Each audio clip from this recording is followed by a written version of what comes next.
بسم الله الرحمن الرحيم ألف لام ميم ذلك الكتاب لا ريب فيه هدى للمتقين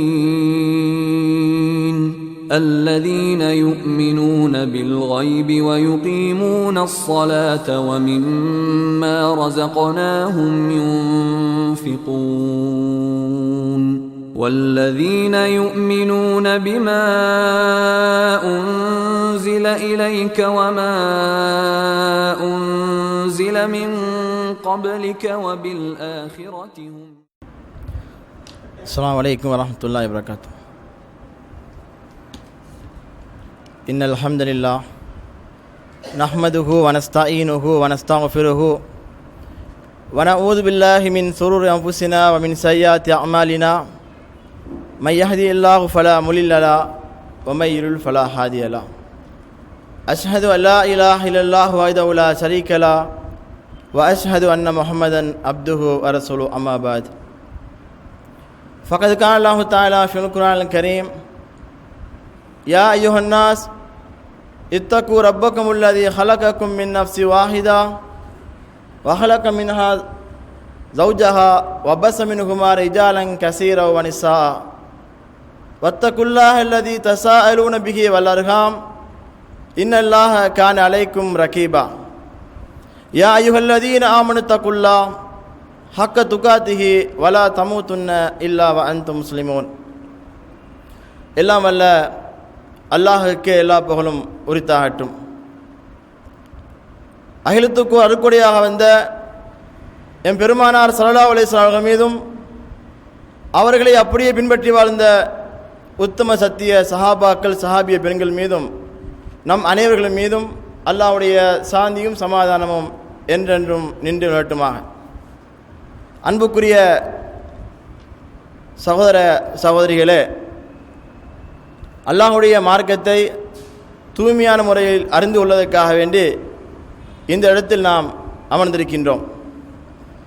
இந்த நேரத்தில் உங்களுக்கு முன்னால் ஒரு முஸ்லீமுடைய வீடு என்கின்ற ஒரு தலைப்பில் ஒரு சில நேரம் உரையாற்றலாம் என்று வந்திருக்கின்றேன்.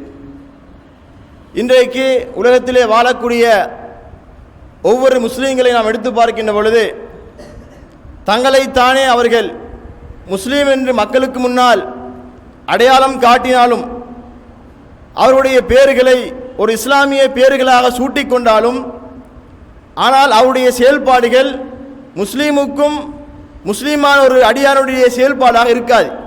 பேச்சு வழக்கில் முஸ்லீம் என்று சொல்வார்களே தவிர உண்மையிலே முஸ்லீமான ஒரு அடியானுடைய செயல்பாடாக இருக்காது.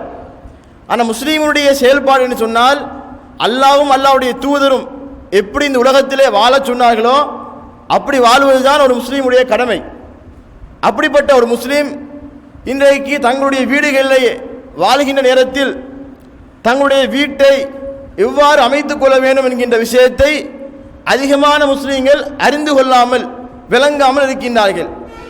இன்றைக்கு நிறைய வீடுகளுக்கு நாம் போய் பார்க்கின்ற பொழுது ஒரு இஸ்லாமிய ஒரு வீடு ஒரு முஸ்லீமுடைய வீடு என்று அதை அறிந்து கொள்வதற்காக வேண்டி இன்றைக்கு உலகத்தில் சில விஷயங்களை செய்து வைத்திருக்கின்றார்கள். என்ன செய்து வைத்திருப்பார்கள்? அந்த வீட்டுக்கு முன்னால் பிஸ்மில்லா என்று சொல்லியோ அல்லது அல்லாஹ் அக்பர் சுப்ஹானல்லாஹ் அல்லது ஒரு பிறை போன்ற ஒரு வடிவத்தை அமைத்து இப்படி சில அமைப்புகளை கொண்டு இது ஒரு இஸ்லாமிய வீடு என்று அறிமுகப்படுத்தக்கூடிய வகையிலே அதை வைத்திருப்பார்கள். உண்மையிலே இது இஸ்லாமிய வீடு என்பதை இது குறிக்குமானால் குறிக்காது. ஒரு இஸ்லாமிய வீடு என்று சொன்னால் ரசூலுல்லாஹி ஸல்லல்லாஹு அலைஹி வஸல்லம் அவர்கள் அந்த வீட்டில் என்ன காரியங்கள் நடத்த வேண்டும், அந்த வீட்டில் என்னென்ன காரியங்கள் நடத்தக்கூடாது என்பதை திட்ட தெளிவாக நமக்கு சொல்லியிருக்கின்றார்கள். ஆனால் இன்றைக்கு அதிகமான வீடுகளில் இந்த காரியங்கள் செய்யாமல் ஒரு பேரளவில் ஒரு முஸ்லீமான வீடு என்று மக்களுக்கு முன்னால் அதை அடையாளப்படுத்திக் கொண்டிருக்கிறார்கள். அப்ப அல்லாஹ் தஆலா திருமறை குர்ஆனில் சொல்லுகின்ற பொழுது இந்த வீட்டை பற்றி சொல்லுகின்ற பொழுது எப்படி சொல்லி காட்டுகிறான்? வல்லாஹு ஜஅலக்கும் மின் புயூதிக்கும் சகனா. அல்லாஹ் தஆலா உங்களுடைய வீடுகளில் உங்களுக்கு மன அமைதியை நிம்மதியை ஏற்படுத்தியிருக்கின்றான். அப்ப அல்லாஹ் நமக்கு வழங்கியிருக்கக்கூடிய மிக முக்கியமான ஒரு அருக்குறை தான் நாம் வசிக்கக்கூடிய நம்முடைய வீடு. இந்த வீட்டை பொறுத்த வரைக்கும் இன்றைக்கு நாம் வீடுகளில் சந்தோஷமாகவும் நிம்மதியாகவும் வாழ்வதற்கு இப்படிப்பட்ட ஒரு ஒதுக்குமிடம் நமக்கு கட்டாயம் தேவை. வீடு வாசல் இல்லாமல் ஒவ்வொரு நாளும் நாள் தோறும் ஒவ்வொரு தெருக்களையும் அலைந்து நாம் திரிந்து இந்த உலகத்தில் வாழ முடியுமா? அப்படி வாழக்கூடியவனுக்கு இந்த உலகத்தில் கண்டிப்பாக ஒரு நிம்மதி இருக்குமா? இன்றைக்கு அப்படிப்பட்ட ஒரு நிம்மதி வேண்டும் என்பதற்காக வேண்டி கஷ்டப்பட்டு உழைத்து அல்லது வெளிநாடுகளுக்கு சென்று ஒரு வீட்டை கட்டுகின்றார்கள், அல்லது ஒரு கூலிக்கு வாடகைக்கு ஒரு வீட்டை அமைத்து அதில் தங்குகின்றார்கள். அப்படிப்பட்ட வீட்டில் இன்றைக்கு பலவிதமான பிரச்சனைகளும் பலவிதமான பலாய் முசீபத்துகளும் பல குடும்ப பிரச்சனைகளும் உண்டாவதற்கு காரணம் என்ன என்று பார்க்கின்ற பொழுது அந்த வீட்டில் நடைமுறைப்படுத்த வேண்டிய சுன்னாக்கள் நடைமுறைக்கு கொண்டு வராமல் இருக்கின்றது. அந்த சுன்னாக்களை நம்முடைய வாழ்க்கையில் நடைமுறைப்படுத்தினால் கண்டிப்பாக நாம் அனைவரும் நம்முடைய வீடுகளில் சந்தோஷமாக நிம்மதியாக வாழ முடியும். அல்லாஹ் அதனால தான் திருமறை குர்ஆனில் சொல்லுகின்ற பொழுது உங்களுடைய வீடுகளில் உங்களுக்கு மன அமைதியை நாம் ஏற்படுத்தியிருக்கிறோம் நல்லா சொல்லி காட்டுகிறான். இன்றைக்கு இந்த மன அமைதி என்பது எவ்வளவு பெரிய ஒரு வைத்தியம் என்று தெரியுமா? நம்ம சாப்பிட்டாலும் குடித்தாலும் எவ்வளவு பணம் ஆசை பணம் சம்பாதித்தாலும் சொத்து பத்துகளை சம்பாதித்தாலும் எவ்வளவு பேங்குகளில் போய் காசு பணங்களை சேமிப்பில் வைத்தாலும் சரி, மனுஷனுக்கு நிம்மதி இல்லை என்று சொன்னால் அவன் வாழ்ந்த அர்த்தம் இல்லை. இன்னைக்கு நிறைய பேர் பார்க்குறோம், கோடியாக காசு வச்சிருப்பான், கேட்டால் மனசு சரியில்லை நிம்மதி இல்லைன்னு சொல்லுவான். அப்போ நிம்மதி வருவதற்கு என்ன காரணம் சொன்னால் அல்லாஹ் சொல்லக்கூடிய அந்த விஷயத்தை நடைமுறைப்படுத்த வேண்டும். அப்போ இந்த வீட்டை பொறுத்த வரைக்கும் ரசூலுல்லாஹி ஸல்லல்லாஹு அலைஹி வஸல்லம் சொல்லுகின்ற பொழுது எப்படி சொல்லி காட்டுகின்றார்கள்? அல்லாஹ் சொல்லுகின்ற பொழுது மன அமைதி தரக்கூடிய வீடாக உங்களுடைய வீடு இருக்க வேண்டும். உதாரணத்துக்கு அல்லாஹ் திருமறை குர்ஆனில் இந்த இரவை பற்றி சொல்லி காட்டுகிறான். நமக்கு வரக்கூடிய இரவு பகலில் இந்த இரவு இருக்கின்றது. அல்லாஹ் சொல்லும் பொழுது எப்படி சொல்றான்? வஜஅலல் லைல சக்கனா, இந்த இரவை உங்களுக்கு அமைதியான ஒரு நிம்மதியான இரவாக நாம் வைத்திருக்கிறோம். இந்த இரவுன்னு சொன்னாலே வேலைக்கு போகக்கூடியவங்க வீட்டில் இருக்கக்கூடியவங்க இரவு வந்தோடனே எவ்வளவு சந்தோஷப்படுறாங்க, தூங்க போறாங்க, வேலையை விட்டு வீட்டுக்கு போறாங்க, மனைவி மக்களோட குழந்தை குட்டியோட எவ்வளவு சந்தோஷமா இருக்கிறாங்க. அது மன அமைதிக்கு ஒரு முக்கியமான இடம் இரவு நேரம் என்பது. அல்லாஹ் திருமறை குர்ஆன் இன்னொரு இடத்துல சொல்லுகின்ற பொழுது எப்படி சொல்றான்? வமின் ஆயாத்திஹி, அவனுடைய மிகப்பெரிய அத்தாட்சிகள் உள்ளதுதான் அன் ஹலக்லக்கும் மின் அன்ஃபுசிக்கும் அஸ்வாஜன் லிதஸ்குனு இலைஹா, உங்களிலிருந்தே உங்களுக்காக படைத்திருக்கக்கூடிய உங்களுடைய மனைவிமார்கள் உங்களுக்கு மன அமைதிக்காக வைத்திருக்கிறோம். ஒரு மனுஷனுக்கு மன அமைதி என்பது பல இடங்களில் பலவிதமாக இருக்கின்றது. அதில் மிக முக்கியமான ஒன்றுதான் தங்களுடைய மனைவி மாடத்தில் அவர்கள் பெறக்கூடிய மன அமைதி. அவர்கள் கஷ்டப்படுகின்ற பொழுது அவர்களுக்கு அவருடைய ஆறுதல் வார்த்தைகளை கொண்டு அவர்கள் என்ன செய்கின்றார்கள்? மன அமைதி பெறுகின்றார்கள். அப்படி மன அமைதி பெறக்கூடிய இடமாக அல்லாஹ் இந்த வீட்டை வைத்திருக்கிறார். இந்த வீட்டில் என்னென்ன காரியங்கள் செய்ய வேண்டும் என்று ரசூலுல்லாஹ் சொல்லுகின்ற பொழுது அழகான முறையில் சொல்லுகின்றார்கள். அதில் மிக முக்கியமானது இன்னைக்கு பார்த்தீங்கன்னு சொன்னால் எல்லா வீடுகளையும் போய் பாருங்க, எப்போ பார்த்தாலும் டிவிகளும் சைத்தானுடைய பலாய் முசீபத்துகளும் அங்கே ஓடிட்டு இருக்கு. இன்னைக்கு வீட்டில் குர்ஆன் ஓதப்படுகின்றது பார்த்தீங்கன்னா ரொம்ப ரொம்ப கம்மியாக இருக்கு. அதே போன்று வீட்டில் ஜிக்ருகள் செய்யக்கூடியதை பார்த்தீங்கன்னா அதை விட ரொம்ப கம்மியாக இருக்கு. குர்ஆன் ஓதுறது இல்லை, தொழுகை இல்லை, சுன்னத்தான இந்த வணக்கங்களும் கிடையாது. சும்மா ஏதோ வீடு தூங்குறதுக்கு சாப்பிட்றதுக்கு மட்டும்தான் அந்த வீடுகள் இன்றைக்கு இருக்கின்றது. எப்படி அல்லாஹ் தஆலா திருமறை குர்ஆனை சொல்லி காட்டுகிறான்? வதுகுர்னமா யுத்லா ஃபி புயூத்திக்கின்ன மின் ஆயாத்தில்லாஹி வல் ஹிக்மா, உங்களுடைய வீடுகளில் அல்லாஹ்வுடைய வசனங்கள் ஓதப்படுகின்ற பொழுது அதை நினைத்து நீங்கள் பாருங்கள், அதை நினைத்து பாருங்கள். எதை? அல்லாஹ்வுடைய வசனங்களை திருமறை குர்ஆனை நீங்கள் ஓதி என்ன செய்யுங்க? நினைத்து பாருங்கள் என்று அல்லாஹ் சொல்லி காட்டுகிறான். எங்க? உங்களுடைய வீட்டில் திருமறை குர்ஆனை ஓதுங்கள், அதனுடைய வசனங்களை நீங்கள் நினைத்து பாருங்கள் அல்லாஹ் சொல்லி காட்டுகிறான். இன்றைக்கு எத்தனை வீடுகளில் அல்லாஹ்வை நினைவு கூறுகின்றார்கள்?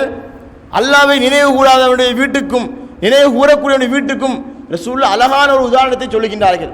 இன்னைக்கு நம்ம தமிழில் சொல்ல போனா செத்தவனுக்கும் உயிருள்ளவனுக்கு என்ன வித்தியாசம்? செத்தவன் அவனுக்கு உயிர் இல்லை, உயிருள்ளவன் சொன்னா அவனுக்கு உயிர் இருக்கு நம்ம சொல்றோம். இது எவ்வளவு பெரிய வித்தியாசம்! செத்தவன் சொன்னா மனுஷன் அவனை கணக்கிடவே மாட்டோம். செத்தவனா அவனுக்கு மனுஷனுக்கு சம்பந்தமே இல்லை, செத்தவன் சொல்லுவோம். ஆனால் ரசூலுல்லாஹ் சொல்லுகின்ற பொழுது எப்படி சொல்லி காட்டுகிறார்கள் தெரியுமா? மஸ்ருல் பைத்தில்லதி யுذ்குருல்லாஹு ஃபீஹி வல் பைத்தில்லதி லா யுذ்குருல்லாஹு ஃபீஹி மஸ்ருல் ஹய்ய் வல் மய்யித், வீட்டிலே அல்லாஹ்வை நினைவு கூறக்கூடிய வீட்டுக்கும் அல்லாஹ்வை நினைவு கூறாத வீட்டுக்கும் என்ன உதாரணம் தெரியுமா? செத்தவனுக்கும் உயிருள்ளவனுக்கும் உள்ள வித்தியாசம். ஒரு உயிருள்ளவனுக்கும் இறந்தவனுக்கும் உள்ள வித்தியாசம் என்ன தெரியுமா? அவருடைய வீடுகளிலே அல்லாஹ்வை நினைத்து பார்க்கிறதுக்கும் பார்க்காமல் இருப்பதற்கும் உள்ள வித்தியாசம் என்றாங்க. அது எவ்வளவு பெரிய ஒரு வித்தியாசத்தை ரசூலுல்லாஹ் சொல்றாங்க. ஒரு உசுருள்ளவன் சொன்னால் அவனுக்கு உயிர் இருக்கு, அதனால உசுருள்ளவன் சொல்றோம்.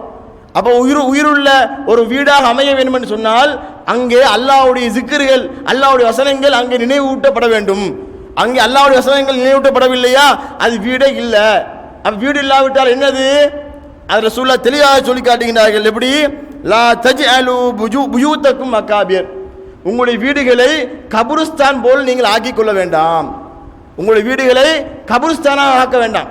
கபுருஸ்தான்னா என்ன? நம்ம எல்லாம் கபுருஸ்தானுக்கு போயிருக்கிறோம். எதுக்காக வேண்டி போறோம்? யாராவது ஒரு ஆள் இறந்து விட்டால் அவர்களை அடக்குவதற்காக வேண்டி கபுருஸ்தானுக்கு போறோம். அந்த கபுருஸ்தானில் என்னென்ன காரியங்கள் நடக்கும்? ஒரு காரியமும் நடக்காது. என்ன செய்வாங்க? அங்கே குர்ஆன் ஓதப்படுமா? அல்ல தொழுகை நடத்தப்படுமா? அங்கே என்ன நடக்கும்? போய் அடக்கிட்டு வந்துடுவோம். ஆனால் ரசூலுல்லாஹ் சொல்கின்ற பொழுது உங்களுடைய வீடுகளை அந்த குர்ஆன் ஓதப்படாத, அதே போன்று தொழுகை நடத்தப்படாத ஒரு கபருஸ்தானை போன்று உங்களுடைய வீடுகளை அமைத்துக் கொள்ள வேண்டாம் சொல்லிவிட்டு ரசூலுல்லாஹ் தெளிவாக சொல்கின்றார்கள். இன்ன ஷைத்தான யன்ஃபிரு மினல் பைத்தில்லதி துக்ரவு ஃபீஹி சூரத்துல் பக்ரா, எந்த வீடுகளில் சூரத்துல் பக்ரா ஓதப்படுகின்றதோ அந்த வீட்டிலிருந்து ஷைத்தான் விரண்டு ஓடுகின்றான். ஷைத்தான் எங்கிருந்து விரண்டு ஓடுவானா? நம்மளை வழிகெடுத்துவதற்காக வேண்டி ஒவ்வொரு வினாடியும் ஒவ்வொரு செகண்டும் முன்னும் பின்னும் வலதுபுறம் இடதுபுறமாக அலைந்து திரியக்கூடிய அந்த ஷைத்தான் சூரத்துல் பக்ரா ஓதப்படுகின்ற பொழுது வீட்டை விட்டு விரண்டு ஓடுகின்றான். அவன் ஓடிவிட்டாலே வீட்டில் எந்த பலாய் முசீபத்தும் நடக்காது, வீடு சந்தோஷமா இருக்கும். அப்ப அவனை விரட்டுறதுக்கான வழி என்ன தெரியுமா? அங்கே அல்லாஹ்வுடைய அந்த வசனங்கள் நினைவூட்டப்பட வேண்டும், குர்ஆன் ஓதப்பட வேண்டும். இன்னைக்கு எத்தனை வீடுகள் குர்ஆன் ஓதுறோம்? யோசிச்சு பாருங்க. இன்னைக்கு பார்த்தீங்கன்னா நம்ம எல்லாருடைய கையிலையும் மொபைல் ஃபோன் இருக்கு. நம்ம எதுக்காக யூஸ் பண்றோம்? நல்ல விஷயத்துக்கு யூஸ் பண்றோம். இந்த ஃபேஸ்புக்கு அதில் நிறைய நன்மையான காரியங்கள் நம்ம பார்க்குறோம். இந்த வாட்ஸ்அப்பு என்று சொல்லக்கூடியதெல்லாம் பார்க்குறோம். இதுக்கென்று நேரத்தை ஒதுக்கக்கூடிய நாம் மணிக்கணக்கு 1 2 ஹவர் 3 ஹவர் 5 மணி நேரம் சொல்லி காலையிலிருந்து இரவு வரைக்கும் நேரத்தை ஒதுக்கக்கூடிய நாம் குர்ஆன் ஓதுவதற்கு ஒரு நாளைக்கு ஒரு 10 நிமிடத்தை நாம் ஒதுக்கி இருக்கின்றோமா? யோசிச்சு பாருங்க. குர்ஆன் என்பது அல்லாஹ்வுடைய வேதம், நம்முடைய வாழ்க்கையில் நடைமுறைப்படுத்தக்கூடிய ஒரு வேத புத்தகம். ஆனால் இன்றைக்கு அதை ஓதுவதற்கு நாம் எவ்வளவு நேரத்தை எடுக்கிறோம்? இன்னைக்கு பெருசா பேசுறோம், அதுக்கு இன்னொரு நேரத்தை ஒதுக்காமல் இருக்கின்றோம். ஏன்னா நமக்கு அது ஒரு பெரிய விஷயமா தெரியல. பெரிய விஷயமா தெரிந்தால் அதற்காக நேரத்தை ஒதுக்கி இருப்போம். அப்ப ரசூலுல்லாஹ் சொல்றாங்க, உங்களுடைய வீடுகளை குர்ஆன் ஓதப்படாத கபருஸ்தான் போன்று மையவாடிகள் போன்று அமைத்துக் கொள்ள வேண்டாம். அப்ப இஸ்லாமியருடைய ஒரு முஸ்லீமுடைய வீடுன்னு சொன்னால் அங்கே கண்டிப்பாக என்ன செய்ய வேண்டும்? குர்ஆன் ஓதப்பட வேண்டும், அல்லாஹ்வை நினைவூட்ட வேண்டும், அல்லாஹ்வை நினைவு கூற வேண்டும் என்பதை ரசூலுல்லாஹ் சொல்லுகின்றார்கள். அதே மாதிரி இன்னைக்கு பார்த்தீங்கன்னு சொன்னால் வீடுகளில் தொழுகை நடக்கிறது, பெரும்பாலும் தொழுகை நடக்காது. பெண்களாக இருக்கக்கூடியவங்க சில நேரம் தொழுவாங்க, சில வீடுகளில் பெண்கள் தொழுவதே கிடையாது. ஆனால் ரசூலுல்லாஹ் அவர்கள் ஆண்களுக்கு பள்ளிவாசலுக்குத்தான் ஜமாத் தொழுகைக்கு போக சொல்லியிருக்கிறாங்க. கண்டிப்பாக ஆண்கள் பள்ளிவாசலுக்கு வந்து ஆகணும். அதுக்காக வேண்டி வீட்டில் தொழக்கூடாதுன்னு சொல்லியிருக்கிறாங்களா? இல்லை. சுன்னத்தான நஃபீலான தொழுகைகளை ஆண்களுக்கு ரசூலுல்லாஹ் கட்டளையிடும் பொழுது உங்களுடைய வீடுகளில் நீங்கள் தொழுது கொள்ளுங்கன்றாங்க. எதை? சுன்னத்தான நஃபீலான தொழுகைகளை. இன்னைக்கு நம்ம பள்ளிக்கு தான் வர்றோம், பள்ளிக்கு வந்து பள்ளியில் தான் ஃபர்லான தொழுகைக்கு முன்னாடியும் பின்னாடியும் சுன்னத்துகளை தொழுகிறோம். நஃபீலான தொழுகைகளை வீடுகளில் தொழுகாமல் பள்ளிகளில் தான் தொழுகிறோம். ஆனால் ரசூலுல்லாஹி ஸல்லல்லாஹு அலைஹி வஸல்லம் நமக்கு எப்படி வழிகாட்டுறான்னு சொன்னால் நம்முடைய வீடுகளை கபருஸ்தான் மாதிரி ஆக்கிக் கொள்ளக்கூடாது என்பதற்காக வேண்டி, நம்முடைய வீடுகளை ஒரு மையவாடி போன்று ஆக்கிக் கொள்ளக்கூடாது என்பதற்காக வேண்டி ரசூலுல்லாஹ் தெளிவாக எச்சரிக்கை செய்கிறார்கள். எப்படி எச்சரிக்கை செய்றாங்க? இஜ்அலு மின் ஸலாத்திக்கும் ஃபீ புயூத்திக்கும், உங்களுடைய வீடுகளில் சில தொழுகைகளை நீங்கள் ஆக்கிக் கொள்ளுங்கள். உங்களுடைய வீட்டில் நீங்கள் சில தொழுகைகளை தொழுங்க. வலா தத்தஹிது குபூரா, வலா தத்தஹிதுஹா குபூரா, அந்த வீடுகளை கபருஸ்தான் போன்று ஆக்க வேண்டாம். தொழுகை நடத்தப்படாத ஒரு இடமான கபருஸ்தான் போன்று உங்களுடைய வீட்டை அமைத்துக் கொள்ள வேண்டாம். அந்த வீட்டில் நீங்கள் தொழுங்க, ஏதாவது தொழுங்கன்ற ரசூலுல்லாஹ். இன்னைக்கு நாம் எத்தனை பேர் வீடுகளை தொழுகிறோம்? பள்ளிக்கு ஜமாத்துக்கு வரக்கூடியவங்க கணக்கு போட்டு பாருங்க, சுன்னத்தான தொழுகைகள் எத்தனை தொழுகிறோம்? வீட்டுக்கு ஒரு பரக்கத்து, வீட்டுக்கு ஒரு மன நிம்மதி சந்தோஷம் ஏற்படும் என்று சொன்னால் கண்டிப்பாக வீடுகளில் நாம் தொழுதாக வேண்டும். ரசூலுல்லாஹி ஸல்லல்லாஹு அலைஹி வஸல்லம் அவங்களுடைய வாழ்க்கையில் நடந்த சம்பவங்களை நாம் எடுத்து பார்க்கலாம். ரசூலுல்லாஹ்வுடைய வீட்டுக்கும் பள்ளிவாசலுக்கும் இடையில எவ்வளவு வித்தியாசம்! ஒரே ஒரு புடவை துணி தான் போட்டிருப்பாங்க. துணி எடுத்தாலும் பள்ளிவாசல், துணிக்கு பின்னாடி அவங்களுடைய வீடு. இவ்வளவு பெரிய டிஸ்டன்ட் இல்லாமல் நெருக்கமான இடம் அந்த பள்ளிவாசல். ரசூலுல்லாஹ்வுடைய வீடு என்பது சின்ன ஒரு ஆள் படுத்தால் இன்னொருவர் தொழ முடியாத அளவுக்கு சிறிய இடம். அப்ப ரசூலுல்லாஹ் அவர்கள் இரவில் நின்று தொழுவாங்க. அப்புறம் இரவில் நின்று தொழக்கூடியவங்க எங்கே தொழுவாங்க? வீட்டில் தான் தொழுவாங்க. பள்ளிவாசல் எங்கே இருக்குது? அடுத்தெல்லாம் இருக்குது. அடுத்த துணி எடுத்தா பள்ளிவாசல், அங்கே போய் தொழ மாட்டாங்க. என்ன செய்வாங்க? ஆயிஷா நாய் அவர்கள் தூங்கிட்டு இருப்பாங்க, ரசூலுல்லாவுடைய மனைவி. ரசூலுல்லா தொழுவாங்க. தொழும் பொழுது ஒரு ஆள் படுத்தால் இன்னொருவருக்கு தொழுவதற்கு இடம் இல்லை.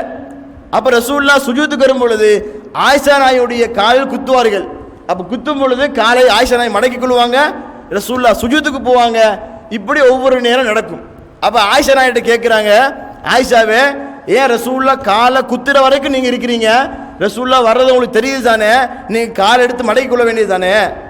அப்போ ஆயிஷா சொல்கிறாங்க, அந்த காலங்களில் எங்கள் வீடுகளில் விளக்கு இல்லை, விளக்கு ஒரு லைட் வெளிச்சம் இல்லை. அப்போ ரசூலுல்லா எப்போ கீழே வர்றாங்க சுஜூதுக்கு வர்றாங்க எங்களுக்கு தெரியாது அப்படின்றாங்க. இதில் நமக்கு என்ன மேட்டர் அப்படின்னா, ஒருவருக்கு நிம்மதியாக படுப்பதற்கு கூட வீடு வசதி இல்லாத நேரத்திலும் அந்த சுன்னத்தான தொழுகைகளை ரசூலுல்லா எங்கே வைக்கிறாங்க? வீட்டில் தொழுகிறாங்க. சரி, நமக்கு தானே இடம் இல்லை, நம்ம ஏன் அடுத்த தூங்குறது டிஸ்டர்ப் பண்ணணும், பேசாமல் போய் பள்ளியில் போய் தொழுகலாமே ரசூலுல்லா முடிவெடுக்கலாமே.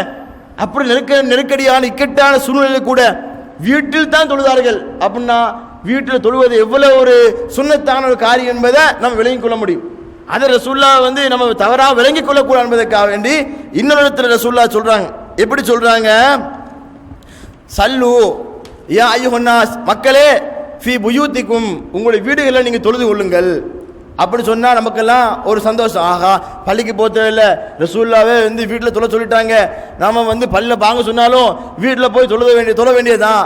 அப்படி நம்ம தவறாக முடிவு எடுத்து கொள்ளக்கூடாது என்பதற்காக வேண்டி ரசூலுல்லா பின்னாடி சேர்த்து இன்னொரு வார்த்தையை சொல்கிறாங்க. எப்படி சொல்கிறாங்க? ஃபைன் அஃப்ல சலாத்தி சலாத்துல் மாரி ஃபி பைத்திஹி இல்லா மக்தூபா, ஒரு மனிதன் தொழக்கூடிய தொழுகைகளில் மிக சிறந்தது சிறப்புக்குரியது எதை? தன்னுடைய வீட்டில் தொழக்கூடிய தொழுகை, கடமையான தொழுகையை தவிர. ஒரு மனுஷன் தொழக்கூடிய தொழுகைகளில் மிக சிறந்த தொழுகை எது தெரியுமா? தன்னுடைய வீட்டில் தொழுவது கடமையான தொழுகையை தவிர. அப்படின்னா என்ன அர்த்தம்? கடமையான தொழுகைகளை நீங்கள் வீட்டில் தொழக்கூடாது, கடமை அல்லாத தொழுகைகளை நீங்கள் என்ன செய்யுங்க? உங்களுடைய வீடுகளில் தொழுவது உங்களுக்கு சிறந்தது. அப்படின்ற மாதிரி ரசூலுல்லாஹ் என்ன செய்கிறாங்க? நமக்கு ஒரு உபதேசம் செய்கிறாங்க. அப்போ நம்ம என்ன விளங்கணும்னு சொன்னால், எப்போ பார்த்தாலும் பள்ளிக்கு போகாமல் வீட்டில் நம்ம என்ன செய்யணும்? நம்ம தொழுகணும். அப்படி வீட்டில் தொழும் பொழுது நம்ம வீட்டுக்கு என்ன நடக்கும்? வீட்டில் பல மாற்றங்கள் நமக்கு ஏற்படும், பல சந்தோஷமான காரியங்கள் நடக்கும். வீட்டில் தொழாமல் இருந்த நம்முடைய மனைவி கூட நாம் தொழுவதை பார்த்து தொழுவதற்கே ஆசைப்படுவார்கள்.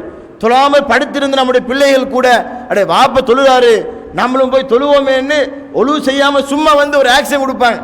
இன்றைக்கு நிறைய வீடுகளில் பார்க்குறோம். என்ன செய்வாங்க? தாய்மார்கள் தொழும் பொழுது அவருடைய பிள்ளைகள் பக்கத்தில் என்ன செய்வாங்க? தொழுதுட்டு இருப்பாங்க. எப்படி வருது? அந்த தாய் தன்னுடைய பிள்ளைகளை தொழுகைக்கு வான்னு கூப்பிட்றாங்களா? கூப்பிட்றது இல்லை. கூப்பிடாமலேயே தாய் தொழுகின்ற பொழுது அவர்களும் அவரை பார்த்து குபி பண்ணுவதற்காக வருவாங்க. அப்போ தாயுடைய செயல்பாடு அப்படியே பிள்ளைக்கு என்ன செய்யும்? ரெக்கார்ட் ஆகும். அப்போ நாம் என்ன செய்யணும்னு சொன்னால், வீட்டில் தொழும் பொழுது நமக்கு ஏற்படக்கூடிய நன்மை நம்முடைய வீடுகளில் தொழாதவர்களும் என்ன செய்வார்கள்? தொழுவை கற்றுக்கொள்வார்கள். அதனால ரசூலுல்லாஹ் என்ன செய்றாங்க?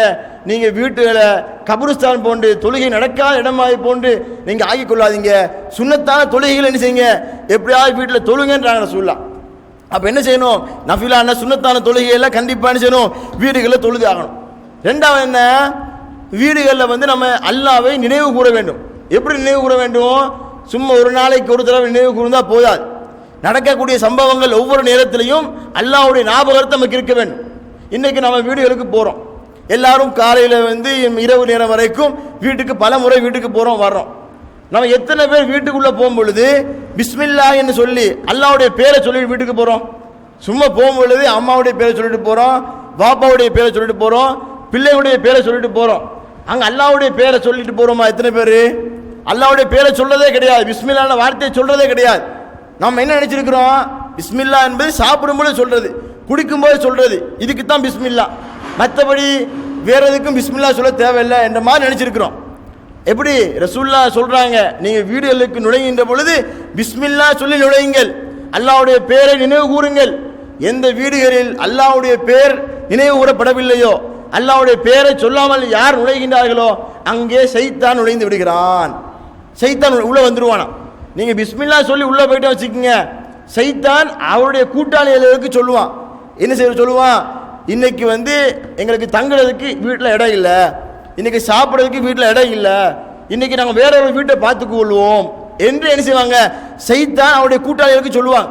எப்போ சொல்லுவாங்க, வீட்டுக்கு போகும்போது நம்ம வந்து பிஸ்மில்லா சொல்லிட்டு போலாம்.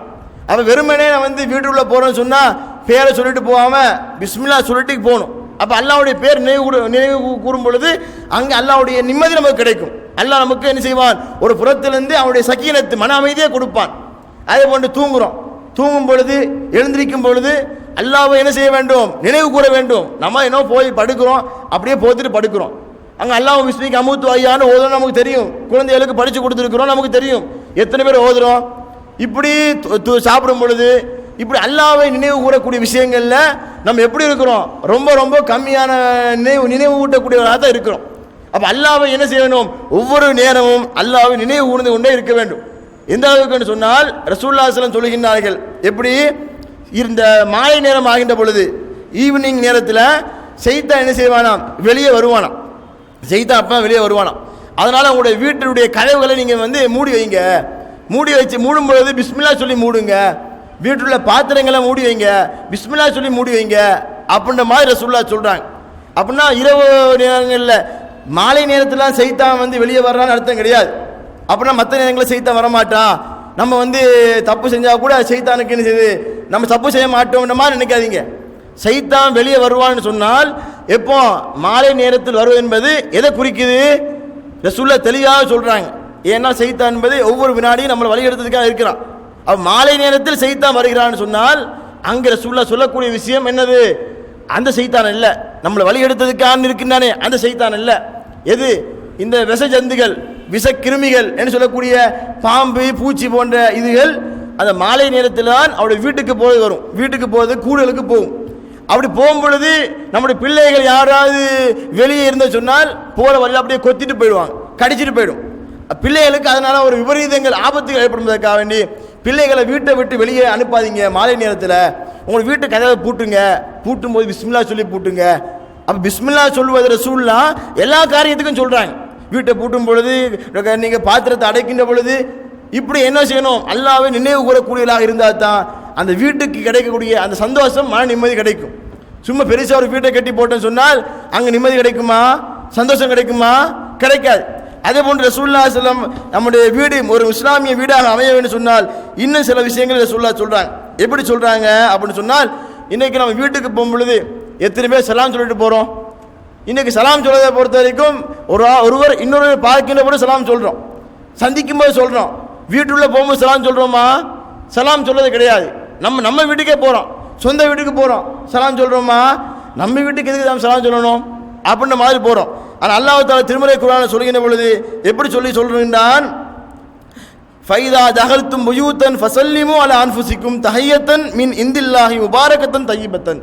நீங்கள் உங்களுடைய வீடுகளுக்கு நுழைந்தாலும் அல்லாஹ்வுடைய அந்த பரக்கத்தை பெறுவதற்காக வேண்டி நீங்கள் என்ன செய்யுங்க, சலாம் சொல்லிவிட்டு நீங்கள் நுழையுங்கள் என்று அல்லாஹ் சொல்லி காட்டுகிறான். அப்போ நம்ம வீட்டுக்கு நம்ம போகும் பொழுது கூட சலாம் சொல்லிட்டு போகிறது என்பது என்னது, கடமை. நம்ம வீடு அல்லாத இன்னொருவருடைய வீட்டுக்கு நம்ம போகும் பொழுது அங்கே அனுமதி கேட்டு சலாம் சொல்லிட்டு போக வேண்டும். அப்போ நம்ம ஒரு இஸ்லாமிய வீடுன்னு சொன்னால் நம்மளை பார்க்கும் பொழுது ஒரு வீடுகளில் இதே மாதிரியான காரியங்கள் நடத்தப்படுகின்றது, ஒரு இஸ்லாமிய வீடு தான் என்பதை மக்கள் விளங்கிக் கொள்ளக்கூடிய வகையில் நம்முடைய செயல்பாடுகள் இருக்க வேண்டும். அதே மாதிரி நம்முடைய வீடுகளை பார்த்தீங்கன்னு சொன்னால் என்ன செய்யுது, இன்றைக்கு இது டிவி, ரேடியோ, அதே போன்ற இந்த மியூசிக் போன்ற கருவிகள் நம்முடைய வீடுகளில் புழங்கப்படுது. சர்வசாதாரணமாக வீடுகளில் இருக்குது. அதை வச்சு என்ன செய்கிறது, அடுத்த ஆளுக்கும் தொல்லைகளை கொடுத்து அவருடைய வீடுகளையும் என்ன செய்கிறாங்க, அதை போட்டு மக்கள் ஒரு விதமான மயக்கத்தில் இருக்கிறாங்க. ரசூலுல்லாஹி ஸல்லல்லாஹு அலைஹி வஸல்லம் இது மாதிரியான இடங்களை சொல்லும் பொழுது எப்படி சொல்கிறாங்க, மலக்குமார்கள் நுழைய மாட்டார்கள். எந்தெந்த வீடுகளுக்கு நுழைய மாட்டார்கள், எந்த வீடுகளில் நாய் இருக்கின்றதோ, எந்த வீடுகளில் உருவப்படங்கள் இருக்கின்றதோ, எந்த வீடுகளில் மணி ஓசை இருக்கின்றதோ, இசை கருவிகள் இருக்கின்றதோ அந்த வீடுகளில் மலக்குமார்கள் நுழைய மாட்டார்கள். மலக்குமார்கள் நுழைய மாட்டேன்னு சொன்னால் எந்த மலக்குமார்கள், இப்போ நமக்கு வந்து உயிரை கைப்பற்ற வருவாங்களே அந்த மலக்குமார்கள் உட்படவான்னா அவங்க கிடையாது. அதுக்காக வேண்டி மலக்குமார்கள் நுழைய மாட்டான்னு சொல்லிட்டு நம்ம வந்து ஒரு வீட்டில் ஒரு நாய்க்குட்டியை அல்லது உருவப்படுத்த அல்லது ஏதாவது ஃபோட்டோக்களை மாட்டி வச்சா நம்ம மௌத்தா போக மாட்டோம்னு நினைச்சிடாதீங்க. மலக்குமார்கள் நுழைய மாட்டான்னு சொன்னால் அல்லாஹ்வுடைய அருளை பெற்று வரக்கூடிய, அல்லாஹ்வுடைய அருளை கொண்டு வரக்கூடிய ரஹமத்துடைய மலக்குமார்கள் நுழைய மாட்டார்கள். எந்த வீட்டுக்கு நுழைய மாட்டார்கள்? எங்கு நாய் இருக்கிறதோ, எங்கு உருவப்படங்கள் இருக்கிறதோ, எங்கு இசைக்கருவிகள் மணி ஓசைகள் இருக்கின்றதோ அங்கு வரமாட்டாங்க. அப்போ அல்லாஹ்வுடைய ரஹமத்து இல்லைன்னு சொன்னால் அங்கே நமக்கு நிம்மதியாக வாழ முடியுமா? நம்ம கேட்குற அல்லாட்டிருந்து கிடைக்குமா? இன்றைக்கு வீடுகளில் வந்து இதே மாதிரியான ஒரு காரியம் நடக்கின்ற காரணத்தினால தான் வீட்டில் நிம்மதி கிடையாது. இன்றைக்கி பார்க்குறோம், முஸ்லீம்கள்னு சொல்லக்கூடியவங்க கூட தங்களுடைய வீடுகளில் அவர் ஆசைக்காக வேண்டி அழகுக்காக வேண்டி இந்த நாய்களை வளர்ப்பாங்க. இந்த நாய் வளர்த்தாவே நமக்கு தெரியும் இது முஸ்லீம் வீடு இல்லைன்னு எல்லாருக்கும் தெரியும். அப்படி இருந்து சில வீடுகளை நினைச்சுவாங்க நாய் வளர்ப்பாங்க. ஏன்னா முஸ்லீம் எல்லா மக்களுக்கே தெரியும், முஸ்லீம்கள்னு சொன்னால் அவங்களுக்கு நாய் என்பது நஜீஸானது, நாய் வளர்க்கக்கூடாது, நாயை வெறுக்கக்கூடியவர்கள்னு தெரியும். அப்படி இருந்தும் நம்முடைய மக்கள் செய்கிறாங்க, சில பேர் பூனையை வளர்க்குற மாதிரி என்னது லட்சக்கணக்கான காசு பணங்களை கொடுத்து நாயை வச்சு வீட்டில் வச்சு வளர்க்குறாங்க. அப்போ இப்படி வளர்த்தோன்னு சொன்னால் மலக்குமா உள்ள வருவாங்களா? வரமாட்டாங்க. அதே மாதிரி உருவப்படங்கள் ஃபோட்டோக்கள் என்ன செய்கிறது, அழகு பார்க்கறதுக்காக வேண்டி வீடுகளில் உருவப்படத்தை வந்து மாட்டி வைக்கிறது. பெரிய பெரிய ஆல்பங்கள் நம்முடைய பெற்றோர்களுடைய அல்லது நம்ம விரும்பக்கூடிய ரசிகர்களுடைய அல்லது வேறு யாருடைய ஃபோட்டோவை வந்து அழகுக்காக வேண்டி அப்படி மாட்டி வைக்கிறாங்க. இதில் வந்து அவங்க என்ன விரும்புகிறாங்க, இதை மாற்றுறதுனால வீட்டுக்கு ஒரு அழகுன்னு நினைக்கிறாங்க. அழகுன்னு நினைச்சா இதை மாட்டி வச்சா இது சரியாகுமா? ஒரு முஸ்லீமுடைய வீட்டில் இதை வந்து மாட்டி வைக்க முடியுமா? அப்போ இது மாதிரியான ஃபோட்டோக்களை மாட்டி வைக்கிறது என்னது, மலக்குமார்கள், ரஹமத்துடைய மலக்குமார்கள், அல்லாஹ்வுடைய அருளை கொணரக்கூடிய மலக்குமார்கள் உள்ளே நுழைவதற்கு தடை. ஏன் நம்ம ஹதீஸ்களை பார்க்குறோம், சின்ன ஒரு விஷயம், ரசூலுல்லாஹ் வீட்டில் ஒரு நாய்க்குட்டி இருந்ததுக்கே ஜிப்ரீல் அலைஹிஸ்ஸலாம் உள்ளே வரல. நம்மலாம் ஹதீஸ்களை பார்க்குறோம், ஜிப்ரீல் அலைஹிஸ்ஸலாம் ரசூலுல்லாஹ் இடத்துல இந்த நேரத்தில் உங்கள் வீட்டுக்கு நான் வருவேன் என்று வாக்கு கொடுக்குறாங்க. அப்படி வாக்கு கொடுத்த நேரத்தில் டைம் எதிர்பார்க்குறாங்க, ரசூலுல்லாஹ் வீட்டுக்கு ஜிப்ரீல் அலைஹிஸ்ஸலாம் வரல. ரசூலுல்லாஹ் யோசிக்கிறாங்க, அடி ஜிப்ரீல் அலைஹிஸ்ஸலாம் என்பவர்கள் அல்லாஹ்வுடைய தூதர்கள், அவர்கள் வாக்கு மீற மாட்டார்கள், வாக்களித்தால் சரியாக வருவார்கள், ஏன் வீட்டுக்கு வரல என்று அவர்கள் யோசிக்கிற நேரத்தில் சும்மா யதார்த்தமாக கட்டிலை கீழே குனிகிறாங்க. கட்டிலை கீழே ஒரு நாய்க்குட்டி இருக்குது. அந்த நாய்க்குட்டியை பார்த்துட்டு ஆயிஷா நாய்கிட்ட கேட்குறாங்க, ஆயிஷாவே இந்த நாய்க்குட்டி எப்படி வந்துருச்சு? எனக்கு தெரியாது என்று சொல்லி நாயை வீட்டை விட்டு வெளியேற்றாங்க. அதுக்கு பிறகு ஜிப்ரீல் அலைஹிஸ்ஸலாம் உள்ளே வர்றாங்க. அப்போ ஜிப்ரீல் அலைஹிஸ்ஸலாம்கிட்ட கேட்குறாங்க, நீங்கள் அல்லாஹ்வுடைய தூதர், வாக்கு கொடுத்த நேரத்தில் வரதா சொன்னீங்களே, ஏன் வரல? உங்கள் வீட்டுக்கு நான் எப்படி வர முடியும்? ஏன் ஒரு நாயும் உருவப்படவும் எந்த வீடுகளில் இருக்கிறதோ அந்த வீட்டுக்கு என்ன செய்ய மாட்டாங்க, மலக்குமாக வரமாட்டார்கள் என்ற விஷயத்தை பதிவு செய்கிறாங்க. அப்போ அங்கே நாய்க்குட்டி ரசூலுல்லாஹ் வீட்டில் இருந்ததுக்காக வேண்டிய மலக்குமார்கள் ஜிப்ரீல் அலைஹிஸ்ஸலாம் வரலன்னு சொன்னால் இன்னைக்கு நம்ம வீடுகளில் வருமா? அப்போ மலக்குமார்கள் வரமாட்டான்னு சொன்னால் அல்லாஹ்வுடைய ரஹ்மத்து நமக்கு எப்படி கிடைக்கும்? சந்தோஷம் இல்லைன்னு சொல்கிறோம். அதே மாதிரி இசை கருவிகள் இன்றைக்கி பார்க்கும், யதார்த்தமாக எல்லா வீடுகளையும் என்ன செய்கிறாங்க, இந்த மியூசிக்கை வந்து வச்சுட்டு இருப்பாங்க, மணி ஓசை தரக்கூடிய விஷயங்கள்லாம் வச்சுட்டு இருப்பாங்க. இது சர்வசாதாரணமாக வச்சுட்டு இருப்பாங்க. ஒரு முஸ்லீமுடைய வீட்டில் இதை வைக்க முடியுமா? கண்டிப்பாக வைக்கக்கூடாது. அப்படி வச்சாலும் ஒரு இஸ்லாமிய வீடே கிடையாது. அப்போ என்ன செய்ய வேண்டும், இதே மாதிரியான காரியங்கள் ஒரு முஸ்லீமுடைய வீட்டில் இருக்கக்கூடாது. அப்போ ஒரு முஸ்லீமுடைய வீடுன்னு சொன்னால் அங்கே என்ன செய்ய வேண்டும், கட்டாயமாக ரசூலுல்லாஹ் ஸல்லல்லாஹு அலைஹி வஸல்லம் எப்படி நம்முடைய இஸ்லாமிய வீட்டை அமைத்துக்கொள்ள சொன்னார்களோ அப்படி அமைத்து கொண்டால்தான் வீட்டில் நமக்கு என்ன செய்யும், சந்தோஷம் கிடைக்கும், மன அமைதியாக சந்தோஷமாக வாழ முடியும். இல்லைன்னால் எப்பவும் பிரச்சனை தான், எப்பவும் அடிதடி தான், குடும்பத்தில் பிரச்சனை தான், பல தகராறுகள் என்ன செய்யும் அந்த வீடுகளே நடக்கும். அப்போ இதுக்கு எல்லாம் தீர்வு என்ன தெரியுமா, நம்ம இஸ்லாம் சொல்லக்கூடிய வகையிலேயே அந்த அமைதியை நம்ம வந்து நம்ம வீட்டில் எடுத்துக்கிறோம். அப்போ அல்லாஹ் தஆலா திருமறை குர்ஆனில் அதைத்தான் சொல்கிறான், எப்படி உங்களுடைய வீடுகளில் உங்களுக்கு நாம் என்ன செய்திருக்கிறோம், மன அமைதியை ஏற்படுத்தியிருக்கிறோம். அப்போ மன அமைதியை சொன்னால் என்ன செய்யணும், அல்லாஹ் சொல்லக்கூடிய முறையில் நம்ம என்ன செய்யணும், நம்முடைய வீட்டை அமைத்துக் கொள்ள வேண்டும். அப்போ அல்லாஹ்வை நினைவு கூறக்கூடிய விஷயத்தில் குர்ஆன் ஓதப்படுவதெல்லாம் கண்டிப்பாக என்ன செய்யணும், நம்ம வீட்டில் நடைமுறைப்படுத்த வேண்டும். நம்ம ஓதாவிட்டாலும் நம்முடைய பிள்ளைகளை எப்படியா ஓத வைக்க வேணும். நமக்கு ஓத தெரியல, நம்ம எப்படி பிள்ளைகிட்ட சொல்கிறது? இன்றைக்கி பார்க்குறோம், பிள்ளைகள்கிட்ட சொல்லுவாங்க நீ குர்ஆன் ஓதுன்னு சொல்லுவாங்க, ஆனால் நினைச்ச மாட்டாங்க, பிள்ளைகள் ஓத மாட்டாங்க. ஏன் ஓத மாட்டாங்கன்னு சொன்னால் பிள்ளைகளிடத்தில் குர்ஆன் ஓத சொல்லிட்டு வாப்பா என்ன செய்வார், டிவியை போய் பார்த்துட்டு இருப்பார், அல்லது வாப்பா ஃபோன் நோண்டிட்டு இருப்பார். அப்போ பிள்ளைகள் என்ன நினைப்பாங்க, இவர் வந்து எனக்கு குர்ஆன் ஓத சொல்கிறாரு, இவரே டிவியை வந்து பார்த்துட்டு இருக்கு, அல்லது கேம்ஸ் ஆகிட்டு இருக்காரு, ஃபோன் நோண்டிட்டு இருக்கு, நான் எப்படி செய்ய முடியும்? அதெல்லாம் செய்யாமல் செய்வாங்க, அது குர்ஆன் ஓத மாட்டாங்க. நம்ம பிள்ளைகளிடத்தில் ஒரு விஷயத்தை சொல்கிறோம்னு சொன்னால் அது நம்முடைய வாழ்க்கையில் நம்ம நடைமுறைப்படுத்த வேணும். நம்ம செஞ்சுக்கிட்டு பிள்ளைகிட்ட சொல்லணும், நம்ம செய்யாமல் செய்யக்கூடாது. அதை செய், இதை செய். நம்ம வாப்பா தொழாமல் இருந்துக்கிட்டு நீ தொழுகை சொன்னால் பிள்ளைகள் செய்வாங்களா? அப்போ நம்ம என்ன செய்யணும், பிள்ளைகளை செய்ய வைக்கிறதுக்காக வேண்டி நம்மளை செய்யணும். நம்ம செஞ்சுட்டு சொன்னான்னு சொன்னால் அவங்க செய்வாங்க. அப்போ என்ன செய்யணும், பிள்ளைகளையும் நம்ம வந்து நல்ல வழிக்கு கொண்டு வரணும்னு சொன்னால் நம்ம சரியான வழியை பிள்ளைகளுக்கு காட்ட வேண்டும். அப்போ ரசூலுல்லாஹி ஸல்லல்லாஹு அலைஹி வஸல்லம் சொன்ன மாதிரி நம்ம வீடுகளில் குர்ஆன் ஓதுறது, அல்லாஹ்வை நினைவு கூறுறது, அங்கே குர்ஆன் ஓதப்படுறது, அதே போன்று இந்த உருவப்படங்கள் நாய்களை வைக்காமல், அங்கே மியூசிக்கான பொருட்களை வைக்காமல் இருந்தாலே நமக்கு என்ன செய்யும், அங்கே வீடு ஒரு இஸ்லாமிய வீடாக என்ன செய்யும், அது இடம்பெறும். அப்போ அந்த அடிப்படையில் நாம் என்ன செய்யணும், இனி வரும் காலகட்டங்களில் நாம் வெறுமனே முஸ்லீம் என்று சொல்லி தம்முடைய பெயரை மக்களுக்கு முன்னால் அறிமுகப்படுத்தாமல் ஒரு முஸ்லீமாக வாழ்ந்து ஒரு முஸ்லீமான வீடாக நம்முடைய வீட்டை அமைத்துக் கொண்டால் மறுமைகள் நாம் அனைவரையும் வெற்றி பெறலாம். அப்படிப்பட்ட ஒரு பாக்கியத்தை அல்லாஹ் தஆலா நம் அனைவருக்கும் தந்து அருள் புரிவானாக. வாஹிரு தவானா அல்ஹம்துலில்லாஹி ரப்பில் ஆலமீன். அஸ்ஸலாமு அலைக்கும் வரஹ்மத்துல்லாஹ்.